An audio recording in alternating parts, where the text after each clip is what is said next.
might not be the facts, but that's the opinions and the perspectives, and it's the narratives that have been passed down. So that the Zulu people are taxi drivers and they carry guns everywhere they go, right? And they're always ready to fight, right? Then we've got coloreds, right? Hey, they'll stick you, right? Like you have this thing that these ones. Which ones are the Rolex gang? The Rolex gang. The Rolex gang, because we heard of Rolex gang. Which one is the Nigerians? We don't have a Rolex gang.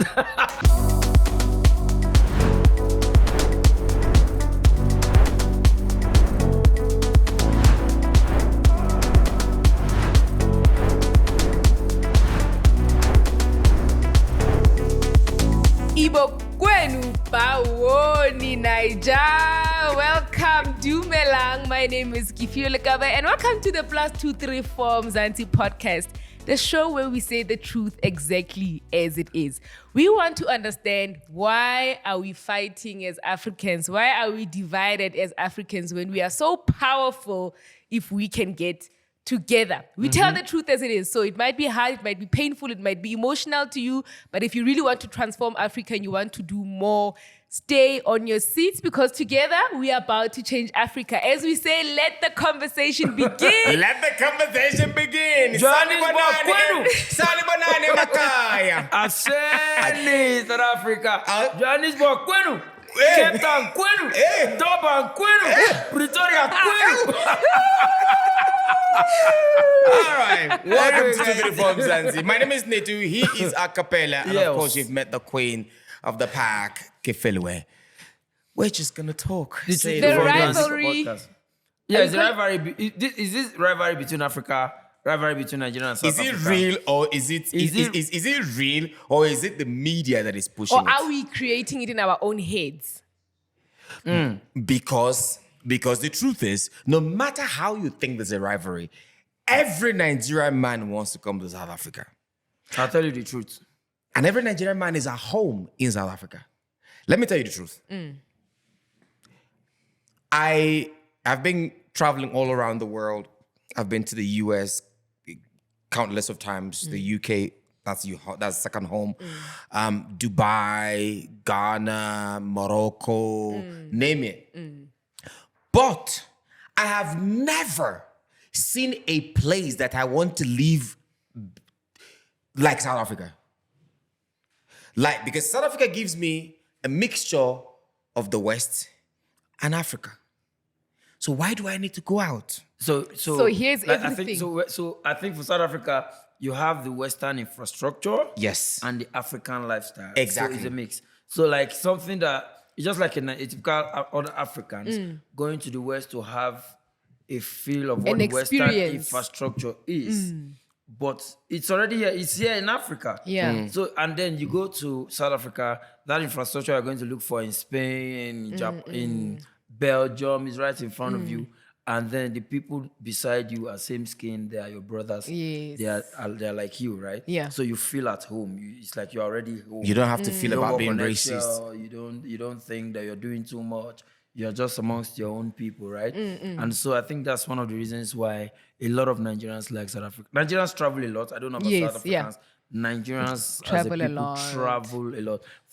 They migrate. Then they're the ones who just travel for it, right? I'm one of those who travel for it. I travel for a living. Like that. I want to be you. I travel for a living. I've been to, like Nedu said, I've lost count of the number of countries I've actually been to. I think I've been to the entire Europe. Yes. I've covered Africa. Within Nigeria itself, I've traveled almost everywhere. So we like to travel. But every time we come to South Africa, they beg us to go. I'll tell you a story. I'm feeling like the odd one out, and I'll tell you a story. We once attended a friend's wedding, right? Yeah. So it was a white person's wedding. And also white people are well-traveled. They travel. Oh, yes. And I was there with my husband, and everybody was talking about, in Switzerland, it's so cold. And people are walking there. And, then other time we were in what, me and my husband started to walk away slowly. We're like, we can't relate. Because you haven't even left Johnny's man to go to Durban. this thing happened to me one time ago. My friend Sheila. So those days, Sheila came back and we were somewhere. It was Sheila, the bunch, or Maumi. Yes. By the way, I suppose funny enough, we were coming for a show to South Africa that time. So the award I was trying to remember was Mobile Awards. Mobile Awards, yes. It was Mobile Awards, yeah. So they were now talking. It was my first time. Oh no, they came back from South Africa and we're going to Abuja within Nigeria. And so where we were seated, they were now discussing. And so the first person said, I like planes, but the part I don't like is when it's taking off. It used to make my tummy rumble. Yeah. Sometimes I feel like I want to throw up. The other person says, oh, me, once the plane wants to take off, I try to force myself to sleep. I had not been in a plane. So you're like, I don't know. Nah, I was just sitting there innocently on my own.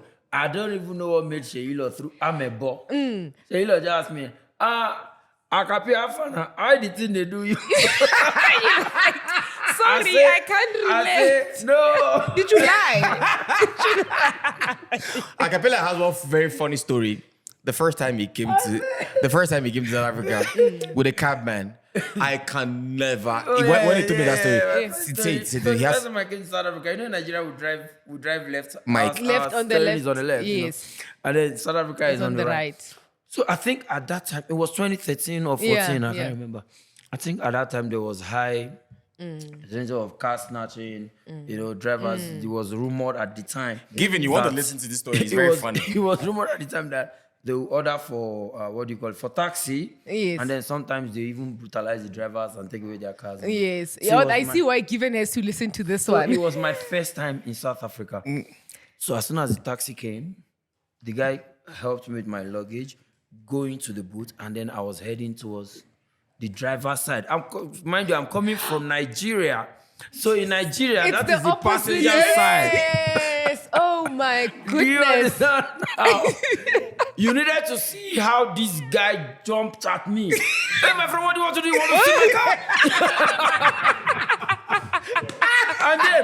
and then people were coming. He's a thief. I'm like, no. And now, how you look is very different in South Africa. Automatically, we're thinking, this one is a thief.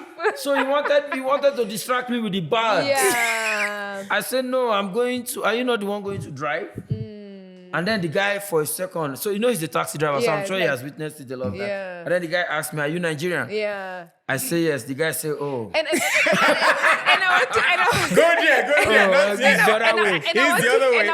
I wanted to lead it to this, and this is where we get into the tension that we are talking about. That if it was somebody like me, right, or let's say a different man who would have walked up to the other side, looking different to you, let's say light-skinned, looking South African, let's just maybe say. The first instinct was not going to say, being a criminal. He's trying to steal from me. So, do you get what I'm saying? Maybe he would have thought he's just coming to greet me, or he wants to ask me, where do I get but because he looks Nigerian. But because you look a particular way, not necessarily Nigerian, you look a particular way. Different from him. Yes, even in our own townships. If you are too dark-skinned, there's this othering of the other person, literally. If you're too dark-skinned, or I've got dreadlocks, and my husband also has dreadlocks. So automatically people are thinking, hey, the tsotsies. Because of how we look. Do you get what I'm saying? Remember when in a restaurant, one of the white people had her bag just put around the me and my husband, and me and my husband were walking in, so my husband has to walk by the chair, and that white lady quickly do you get what I'm saying? Embarrassing, So it's always in South Africa. There's also a particular look that says we can trust you. So why is it that foreigners that are black in South Africa? This is just an honest question. I don't know. Why is it that foreigners that are black, not Nigerian in particular, that are not looking like South Africans, are seen as criminals? Yet some of the celebrities. South Africans love some of their celebrities and their culture. For example, you have South Africans loving Burna Boy, the band, Wizkid and Davido.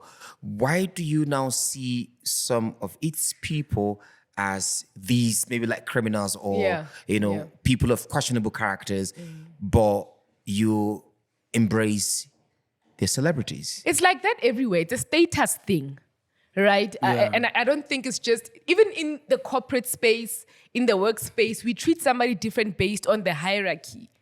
If somebody's the CEO, if somebody's the manager, right? Or somebody drives a particular car, or they dress a particular way, automatically when I see them, there's this Dress level a particular of... way. Is it because we are very confident and the way we carry ourselves or something?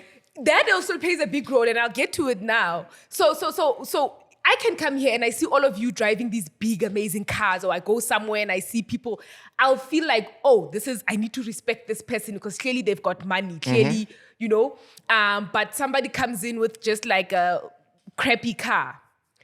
Automatically, my respect for him it goes out. Goes out. In fact, you see a security man disrespecting his likes. You understand? Like you disrespect a fellow poor man. Instead of him to be saying, let a white person come.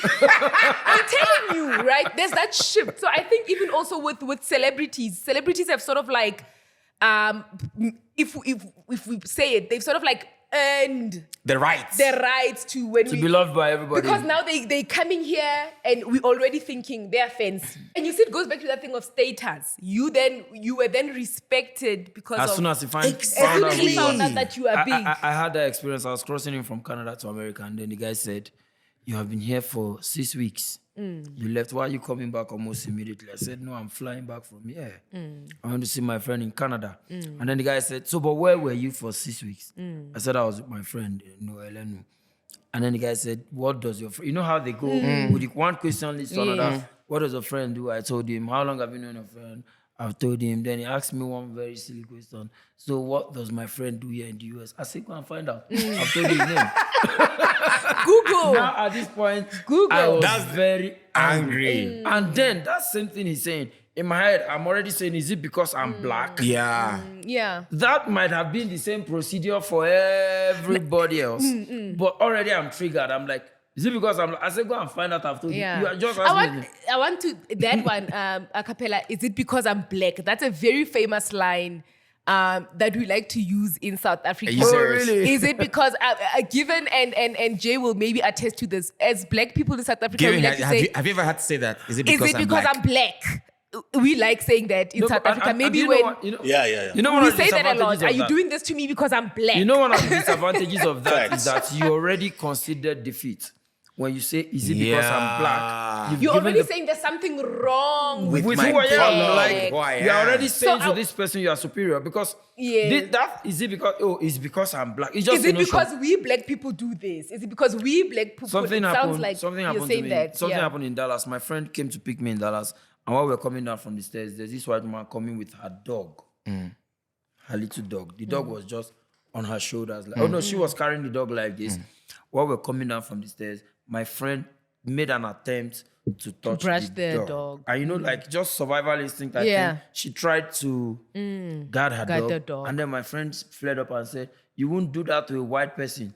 Yeah, I was angry at my friend. So is it because maybe we as black people are also mentally trapped in our own... I said, why do you have to say that it's her dog? Are we also trapped in our being black? Yes, we are.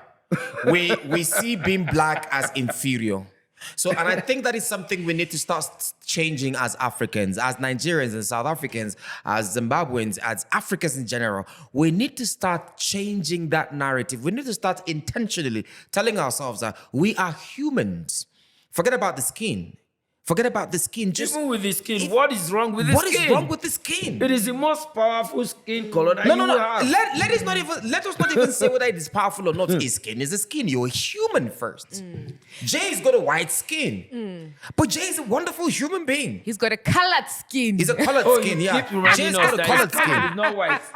Jay's got and the funny thing, Jay keep reminding us that it's not white. And that's another thing I want to bring in Jay on this.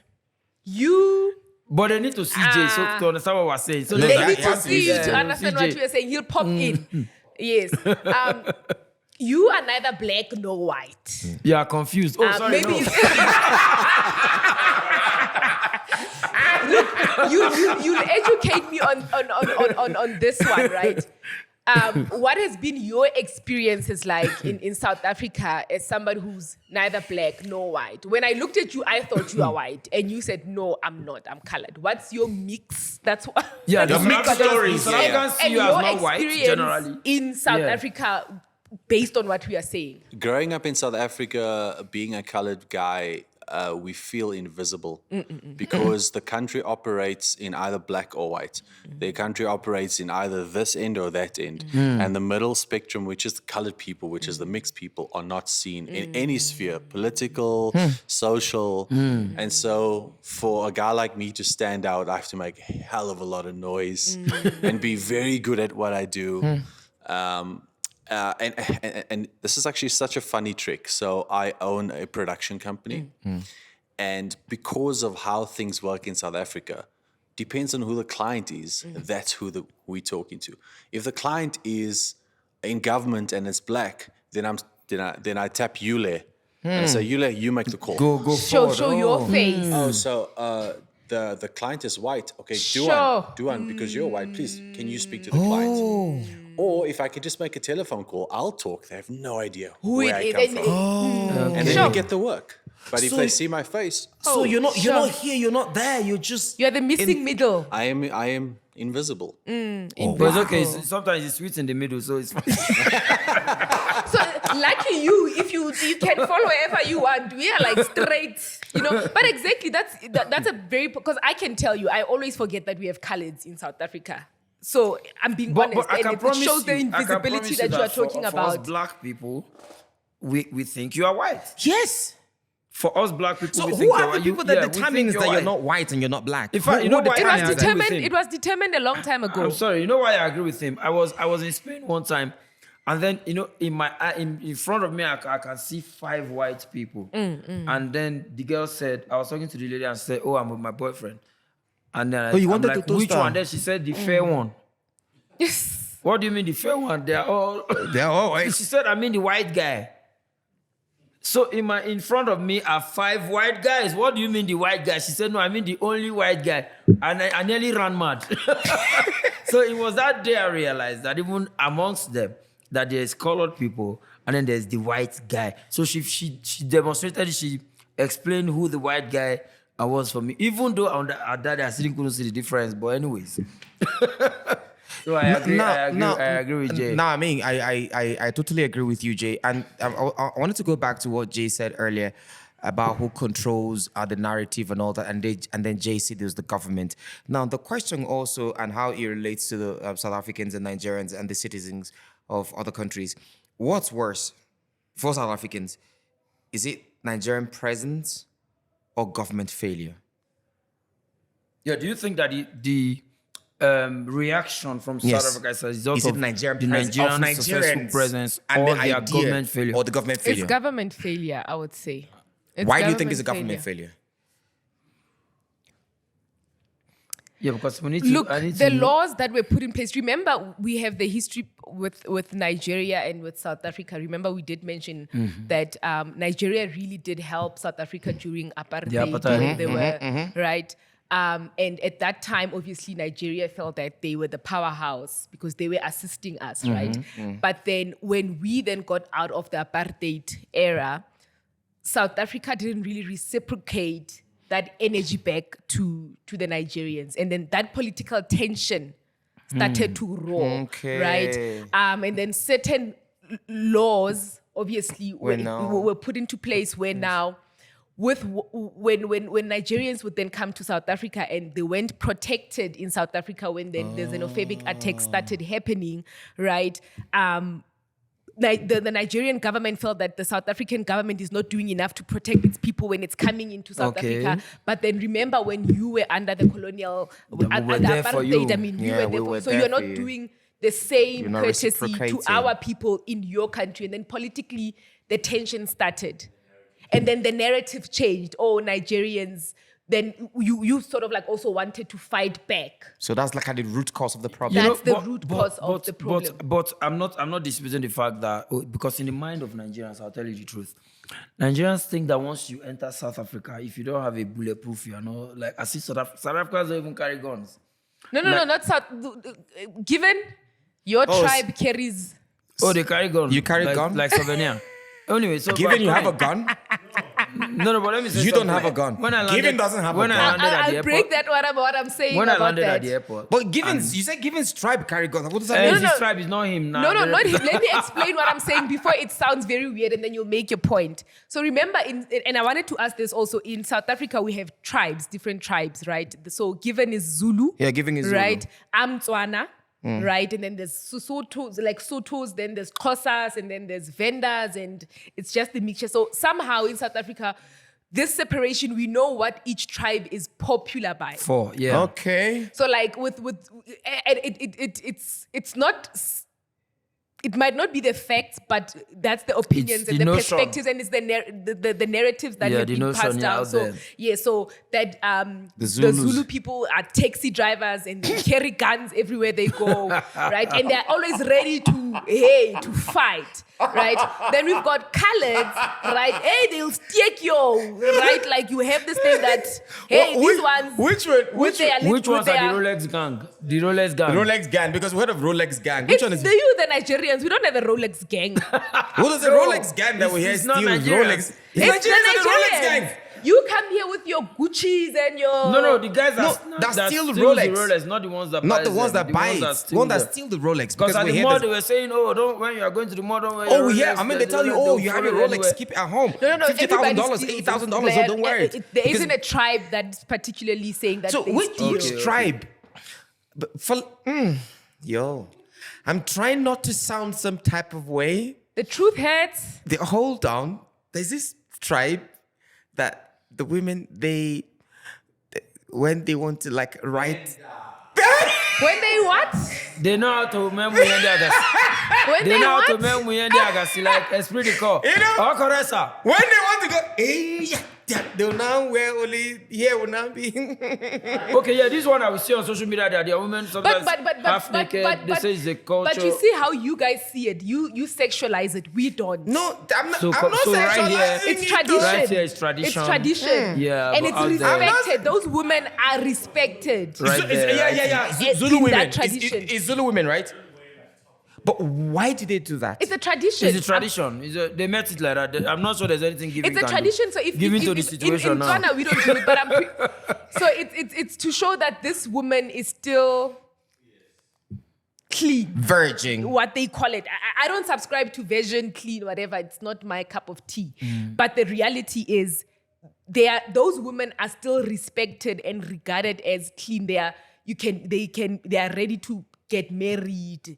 And do you get what I'm saying? So Do they give like a certificate afterwards? But is it true Mental- that South I'm Africans just think- asking. I don't know. Is it true- mental certificate. Is it true that South Africans think that every Nigerian is rich? So I'll give you a typical example. When I landed at the airport, the taxi guy that carried me at the airport, mind you, I came in at about 11 At night. p.m. at night. Yeah.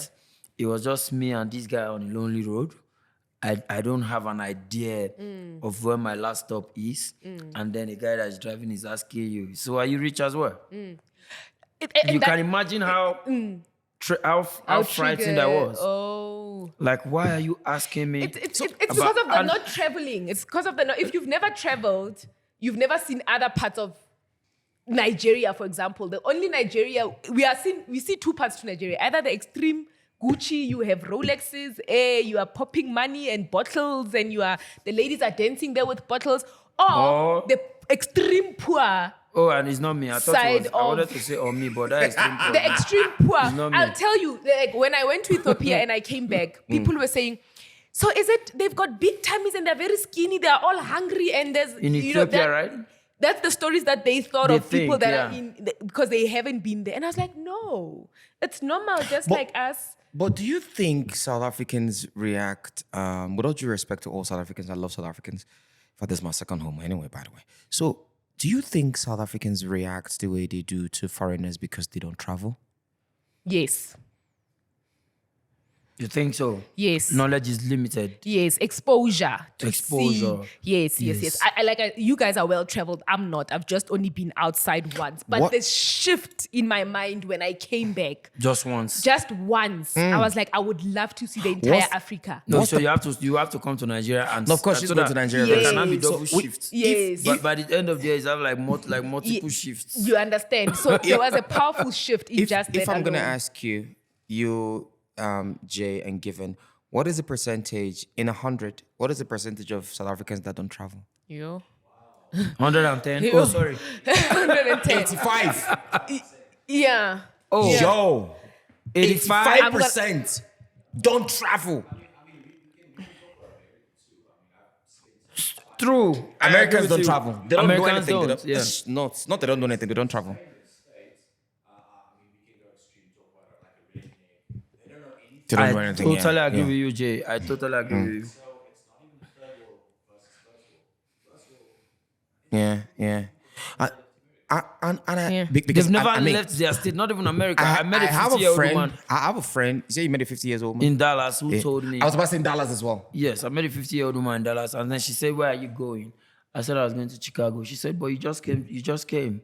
I said, "Yes, well, I have to be in Chicago." I'd gone to Maryland. I was telling her I'd gone to Maryland from Chicago. I'm going to Los Angeles, California. And then she says, "How come you are Nigerian and then you are visiting America more than me?" And then she said, "I'm 50 and I've never left Dallas." Yeah. So- and a lot of yes. my A friend mother of mine, has never. My a friend of mine in grandparents Holland. have never. She's never left Holland. I say Holland.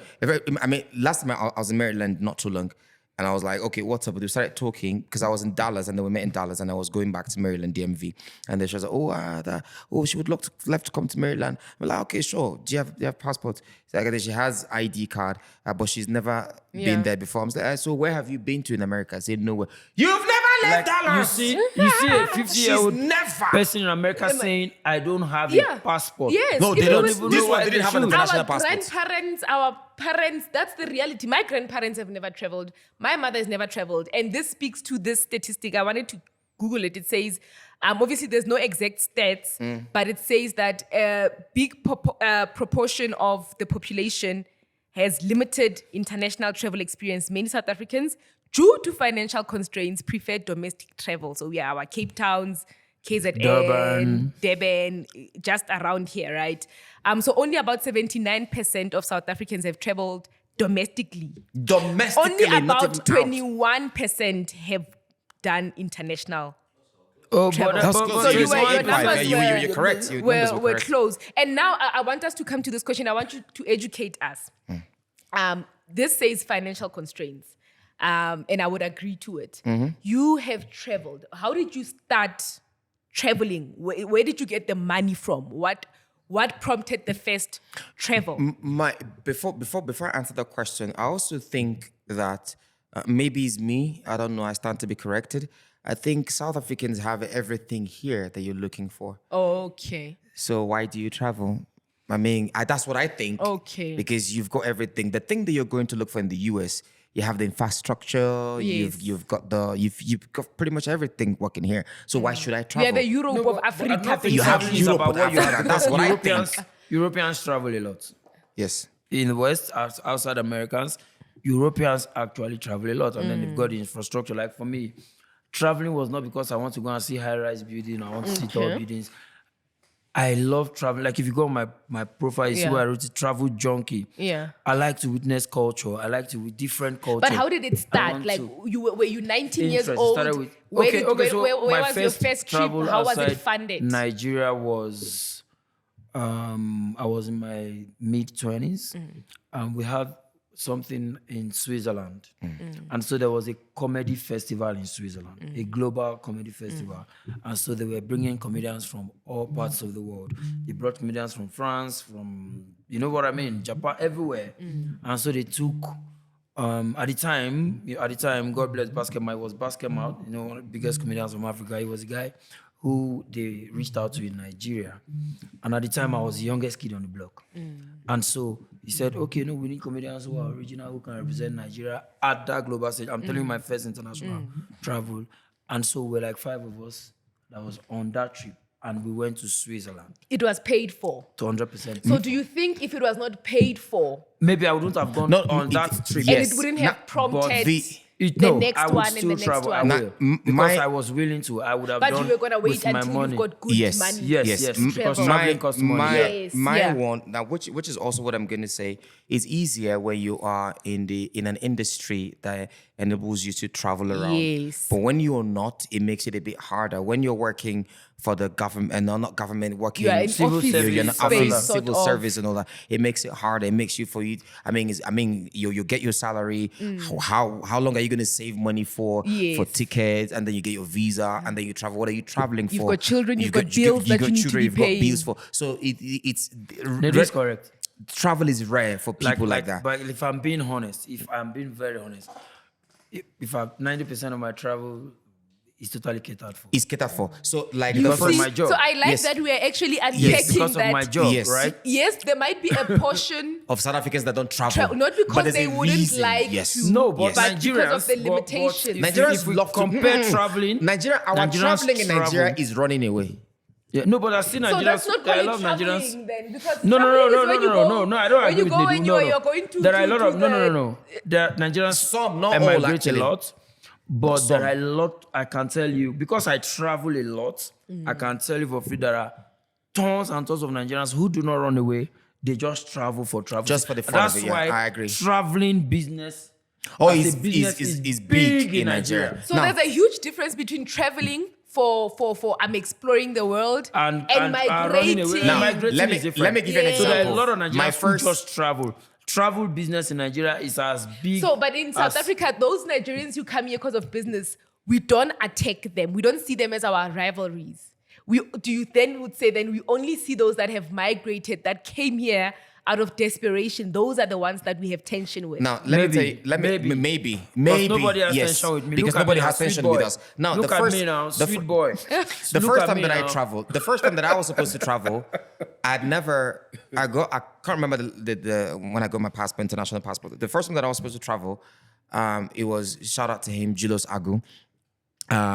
He's most comedians in Nigeria, most entertainers in Nigeria. He's the first person that's taken he's the person that's taken them for their first trips. So he was supposed to take me to the UK to perform then, long time ago. But I ended up not going. Now, I had the money to go because I was working on radio, I was doing entertainment. Because but in my head, I'm like, who am I going to look for? I haven't got anybody living there. So, but the first time I traveled, it was when I went to anchor an event for British American Tobacco, BAT, because I could speak the 3-4 Nigerian languages fluently. So that, okay, you can speak Igbo, you can speak Hausa, you can speak Yoruba. You go in Dubai. That was my first time. Let me shock you. I was in the flight, they brought food. They asked me what I wanted. I thought it was paid for. Well, if I were going to pay, now you should pay for it. I don't want. Like it's on now. They brought the food. I'm like, nah, I'm good. No, it's nah, I don't have money. No. I want to hear. Bro. I know, Jay, you've got a very beautiful way of telling us how you started traveling. Can you share that with us? How did you start traveling? So I mean, there's two things I want to say. Firstly, I started traveling because there were programs available. Okay. Now I want to take it back a bit. Apartheid was not that long ago. Yes, it was. Let's first start there. So our parents, colored parents, black parents, they were so limited. To us, travel was non-existent. And for white people, of course they can travel. And so it's only been recent. So our parents, their legacy was to make it for us. But they didn't. I mean, my dad never used to talk to me about finances, about travel, about saving, because that wasn't a priority. Priority was survival. We're eating today. Right? That's it. So now, if you look at the color of South Africa, the majority is black, colored, Indian. Our priorities are still survival, it's not travel. And that's why the percentage is that high. Yes. If you're at the root Yes. of it all, right? If we're being honest. So if you are middle class, maybe let's travel. So Once now, a while. Yes. But now let's talk about my travels. My first trip was through a program called Camp America. They paid for everything. I went over as a music teacher and a camp counselor. That was my first experience, opened my perspective. And then I realized I needed to see more culture. I needed to broaden my horizons. And so I started paying. Yes, I had a lot of work trips from there as a videographer, as a music producer, as a cinematographer. but I also paid out of my pocket to go to Thailand, to Yes. see Thailand, to go to the Netherlands, to go to Belgium, because I was hungry for culture. Because But that wouldn't have happened if the first one didn't happen. And the first one didn't happen. Because Would we all not have have we all have our first ones, and I like how all our first ones were paid for by Oh, someone. you was paid for. So maybe Mine we can was, just say to mine people, was. explore also 80% getting... of my travel is paid for. Yeah. First time I came to South Africa, I was paid for. It was a woman. She was one of the heads of a big oil company in Nigeria, and her daughter had a wedding in South Africa. You know, and then she said, "Oh, you know, you're my favorite comedian. I need you to come, you know, play with my guests for my daughter's wedding." And that was in 2014. You know, 13 or 14, I can't remember. That was the first time I came to South Africa, like I said. And so it was since like that I started bringing me to want to see culture, because it was the first time that I could see that it was 8:30 p.m., and everywhere is still bright. Yeah. And like, what's going on? 8:30 p.m.? It's yeah. I didn't know that there was a thing like that. In Nigeria, when it's 7 p.m. to 7:30 p.m., Everywhere is dark. The first time I experienced that And was so in it the was UK Cape as Town. well. It was the first time I experienced that was in the UK a long time ago. 9 p.m. it was still bright. Yeah. I'm like, no, And I what's was like, going what the on? hell is going on? I almost missed the wedding because they told me that the wedding starts at 9. So I was waiting for it to get dark. Do you understand what I For mean? you So to I say slept it's up. 9 I now. woke up at almost 9 p.m. and it's still bright. Yeah. There's a question that I need to ask for all of us, because I mean this topic today, we're talking about having a better relationship between Nigerians and South Africans, and by extension other African countries.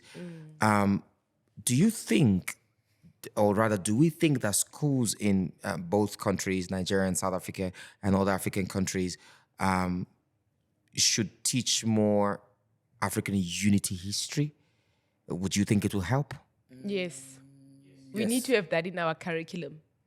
But that is it now takes us back to where we started. You know, Who controls you know the curriculum? what you are even talking about? She is even saying we need to add it in Nigeria. As I speak with you today, History they is have not removed existent. history from our schools. Exactly. History. Like they don't It even was teach there, history. and then they it was intentionally there. It was there, removed and it. it's And now so removed. we have a lot of these young kids come.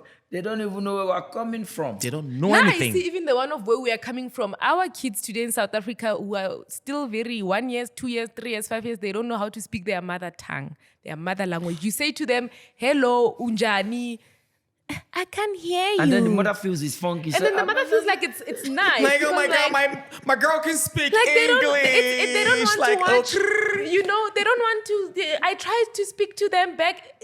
Literally, it has become fancy that my child can speak. It takes us back in to Nigeria, they say who language? who language. It takes us back to. It takes us back. I think it takes us back to what it's a collective effort.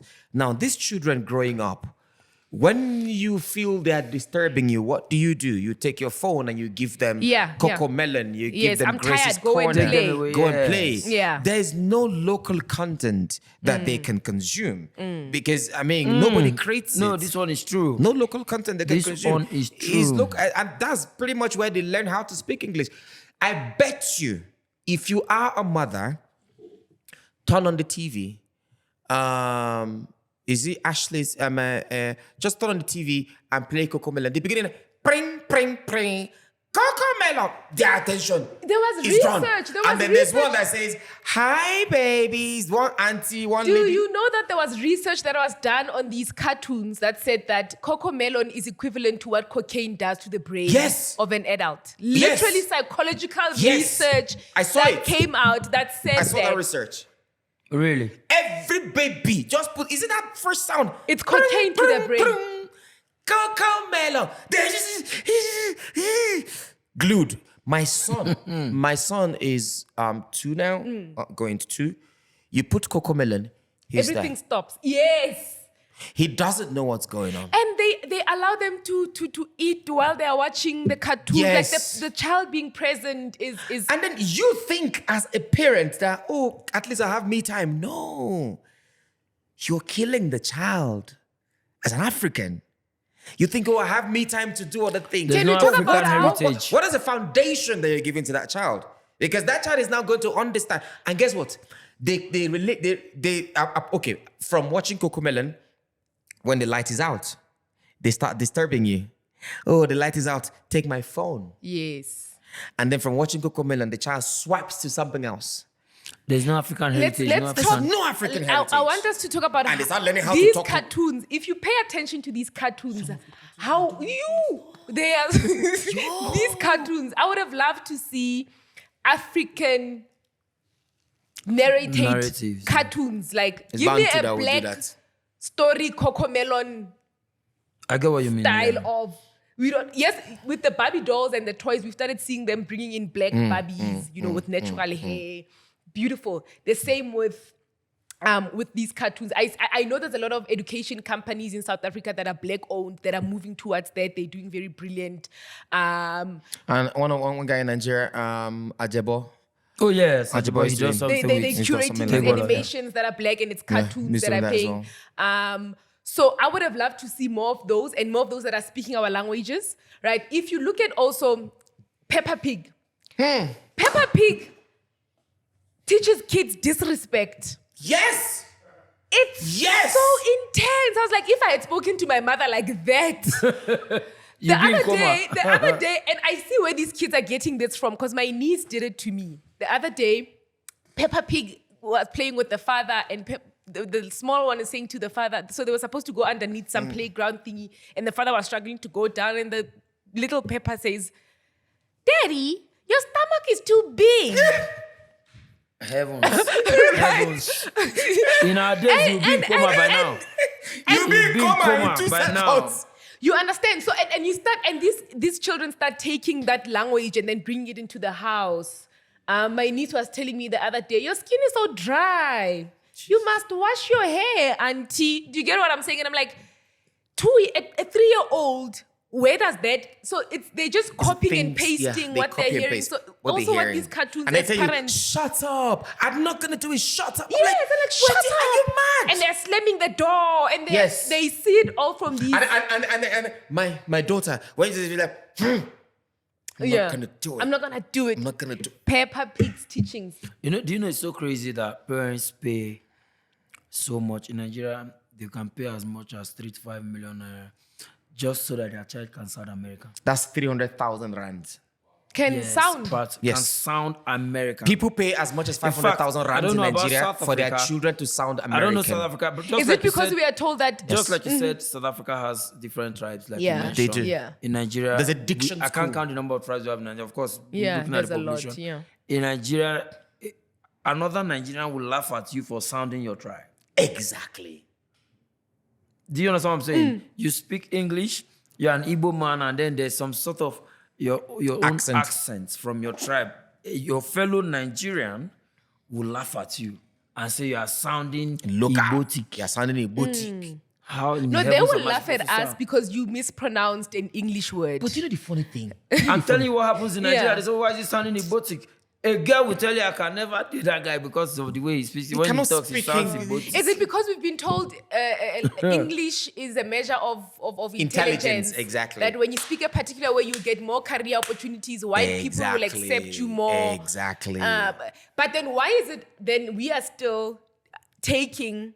Because I will tell you, we had teachers, right? So when I started my schooling, I started at a black school and then I moved to an English school. And then the black school, there were teachers, but none of the teachers' children were in that black school with me. They were all in the white school.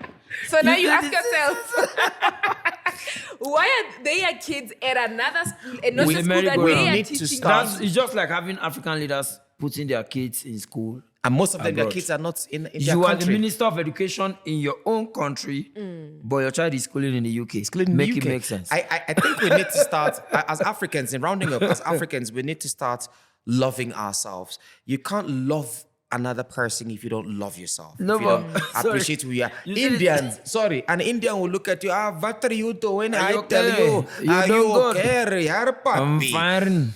And you respect them. A Spanish, a Chinese, Hispanic, a Spanish Chinese. man will say Spanish, papi. And then the German will speak with their language, and we see it as it's okay. Baba, see, let me tell you, I've said it to you countless times. If you know how I love the South African English, bro, I love when a girl starts speaking, Aibo, yeah, I'm telling you, ne, you're not gonna go, ne. And I like it when a South African girl keeps, come, just stay in my front, I be telling, and when you're now fine, and you're not having Nash, that's the problem. When I say, ne, Not really, Nash, no, but it's okay. Why If you insist. If you insist. I'll give you everything. I have to really close with two powerful quotes from Steve Biko, Black Steve Consciousness. Biko. There's no way Steve that we could have this Biko. conversation and we don't close with it. He says that Black consciousness is in essence the realization by the Black man of the need to rally together with his brothers around the cause of their oppression. Right? He's saying the basic tenet of Black consciousness is that the Black man must reject all value systems that seek to make him a foreigner in the country of his birth and reduce his basic human dignity. Bam. Let them marinate. Anyway, thank you to every one of you that has followed us today on 23 from Mzansi. Shout out to every one of you. Do not forget to follow us on all our social media handles. If you're South African, love your Nigerian counterpart. If you're Nigerian, please love your South African. And if you're Zimbabwean and you're Tanzania, please, we are all one. We need to come together and make Africa strong and great again. It's like make Africa great again. Like MAGA, we innit? said, we are all Anyway, we've got. shout out to the people that you don't see giving. Jay, of course, you've seen Jay, you've seen giving. And shout out to every other person. Crux, anyway. Crux is in the house.